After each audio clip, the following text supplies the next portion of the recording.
ایک عبرت انگیز واقعہ۔ 70 کی دہائی تھی، کوئی آج کل والا پاکستان تو تھا نہیں۔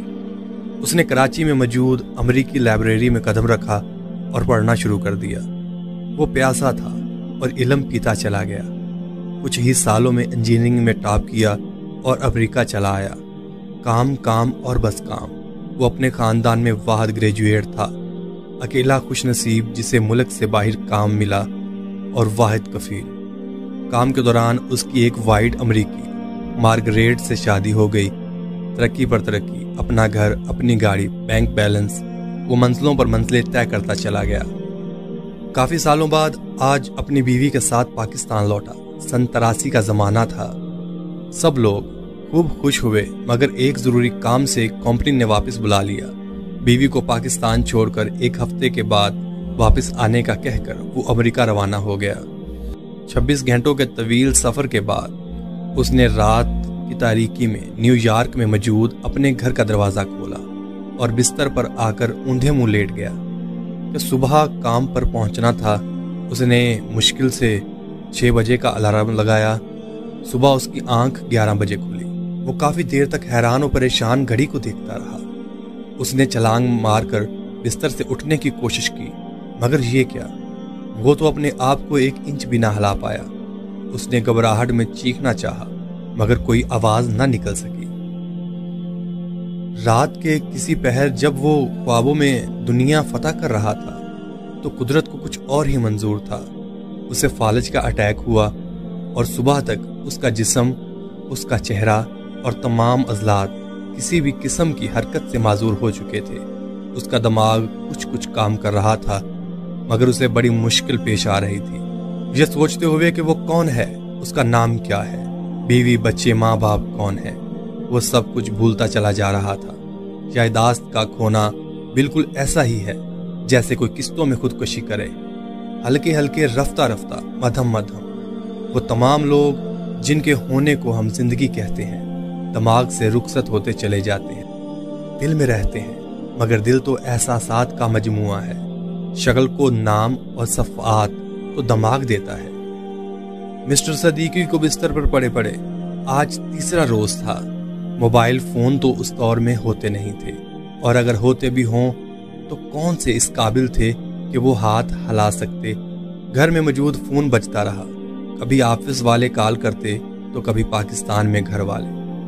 اتنی بے بسی تو شاید مردوں کو بھی نہ ہوتی ہوگی کہ انہیں کم از کم اس بات کا تو سکون ہوتا ہوگا کہ وہ مر چکے ہیں۔ مرنا کتنی بڑی نعمت ہے، انہیں آج سمجھ آ رہا تھا۔ 4تھا دن تھا، 5واں دن، اور آج 6ٹھا دن۔ غلطی سے آج ڈاکیا دروازہ کھلا دیکھ کر مسٹر صدیقی کو ہیلو ہائی کرنے آ گیا کہ ان کے اخلاق اچھے تھے اور وہ ہمیشہ ڈاکیوں کو دیکھتے تو حال احوال پوچھتے۔ ڈاکیے نے کھلی آنکھوں مگر ساکت جسم کو دیکھا تو 911 پر ایمرجنسی کال کر دی۔ وہ آئے اور اٹھا کر لے گئے۔ اگلے 9 ماہ صدیقی صاحب کوما میں رہے۔ وہاں سے ہوش آیا تو دوسری جگہ شفٹ کر دیے گئے، جہاں ایسے لوگوں کو رکھا جاتا تھا جن کا واحد علاج خود موت ہوتی تھی۔ دن، ہفتے، مہینے اور سال گزرتے چلے گئے۔ بیوی نے سمجھا کہ کسی اور کے ساتھ گھر بسا لیا اور اسے بھول گئے۔ اس نے بھی کہیں اور شادی کر لی۔ بہن، بھائی اور رشتہ داروں نے سمجھا کہ پیسے کی ہوس نے تمام رشتے ناطے توڑنے پر مجبور کر دیا۔ باپ نے سمجھا کہ بیٹا امریکی زندگی میں مصروف ہو گیا اور گھر والوں کی خیریت لینے کا وقت نہیں۔ وہ ناراض ہو گیا اور اسی ناراضگی میں کچھ سالوں بعد باپ کا انتقال ہو گیا۔ ماں پھر ماں ہوتی ہے۔ وہ آخری وقت تک انتظار کرتی رہی کہ ایک دن اس کا بیٹا ضرور واپس آئے گا۔ اس نے مرتے وقت بھی وصیت کر دی کہ جب بیٹا آئے تو اس کی قبر پر ضرور لے آئیں۔ آج اس واقعے کو 33 سال اور 4 ماہ ہونے کو آئے ہیں۔ مسٹر صدیقی، کوئی ان کا پورا نام نہیں جانتا۔ آج بھی بولنے کی سکت نہیں رکھتے، مگر تھوڑا بہت کھا پی سکتے ہیں۔ پچھلے چند ماہ سے اس سینٹر میں ایک پاکستانی آتا ہے، اس کا نام شاہد ہے۔ شاہد انہیں دیکھتا ہے تو اسے شک گزرتا ہے کہ یہ پاکستانی ہے۔ مگر ایک کلین شیو بوڑھے کو دیکھ کر اندازہ لگانا مشکل تھا۔ بول تو وہ سکتے نہیں تھے۔ آج مسٹر شاہد کو ایک ترکیب سوجھی۔ وہ گھر سے پاکستانی چکن بریانی لے گئے اور مسٹر صدیقی کے سامنے رکھ دی۔ مسٹر صدیقی کے پورے جسم میں صرف آنکھیں بولتی تھیں۔ آج تو جیسے وہ ابل پڑی۔ نرس چمچ سے بریانی آہستہ آہستہ منہ میں ڈالتی جاتی، مگر اتنے آنسو اس میں مل جاتے کہ اندازہ کرنا مشکل ہو جاتا کہ چمچ میں چاول کی مقدار زیادہ ہے یا آنسوؤں کی۔ یہ آنسو اس بات کا ثبوت ہے کہ بندہ یا تو پاکستانی ہے یا انڈین۔ شاہد نے مریض کو گلے لگا لیا اور دونوں نہ جانے کتنی دیر تک روتے رہے۔ اگلے 6 ماہ میں شاہد نے سب پتہ لگا لیا کہ یہ شخص کون ہے، مگر اب 33 سالوں بعد فیملی کی تلاش ایک بڑا مسئلہ تھا۔ اس نے ان کی تصویر کھینچ کر فیس بک پر لگا دی۔ 2 ہی ہفتوں میں ان کا مسٹر صدیقی کی گزشتہ بیوی اور بہن سے رابطہ ہو گیا۔ اس ہفتے مسٹر صدیقی اپنی بہن سے امریکہ کے ایک اسپتال میں ملے۔ نہ کچھ بول سکے، نہ ہاتھ ہلا سکے۔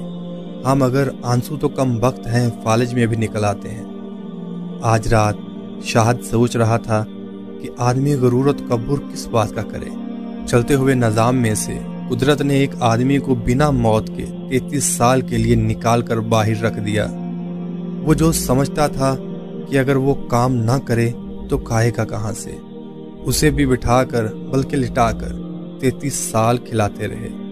صرف بندہ اپنے آپ کو دیکھ لے، ان تمام بیماریوں کا اندازہ کر لے جو اپنے جسم میں ساتھ لے کر چلتا ہے، اور ان میں سے کوئی نکل پڑی تو وہ کہیں کا نہیں رہے گا، تو غرور و تکبر آنسو بن کر بہہ جاتے ہیں۔ یا اللہ ہم سب کو اور ہمارے سب پیاروں کو دنیا و قبر حشر کی تمام آفات سے ہمیشہ محفوظ رکھ۔ آمین ثم آمین۔